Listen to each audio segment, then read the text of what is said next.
ત્યારે મિત્રો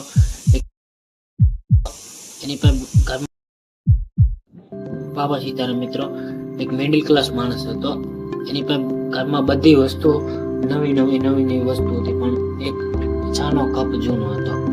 એક જૂનો સાનો કપ એની પાસે હતો. એટલે એના ઘરમાં કોઈ પણ મહેમાન આવે એટલે ડાયરેક્ટ એની નજર સીધી સાના કપ ઉપર જ પડે. અને ઘણા બધા મહેમાન હતા એવું પૂછ્યું હોતે લીધું કે તમારા ઘરમાં કે બધી નવી વસ્તુ છે, આ જો સાનો કપ જૂનો કેમ તૂટેલો, એને ખા કરી જો ફેંકી ગયો અને નવો લઈ લો.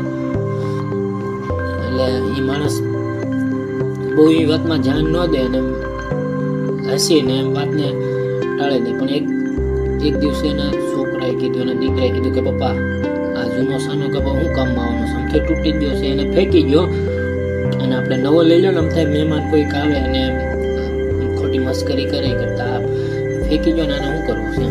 એટલે પછી એના પપ્પાએ એના દીકરાનો હાથ પકડીને બહાર લઈ ગયા રોડે.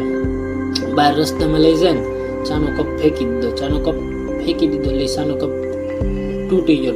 નાના ટુકડા થઈ ગયા. પછી એના પપ્પાએ એના દીકરાને આમ પૂછ્યું કે બેટા આ સાનો કપ હતો, એની કિંમત તૂટા પહેલા વધારે હતી કે તૂટા પછી વધારે છે? પછી એ છોકરો થોડું વિચારે છે ને પછી કહે છે કે જે કપ સારો હતો, તૂટા વગરનો હતો, એ કપની કિંમત વધારે હતી. એટલે આ સ્ટોરીમાં જાણવા એ મળે છે કે જે વસ્તુ તૂટે એની ખરાબ ના થાય તો આપણે એની કિંમત ન થાય, પણ ખરેખર તૂટા પછી એની કિંમત થાય એ કંઈ કામ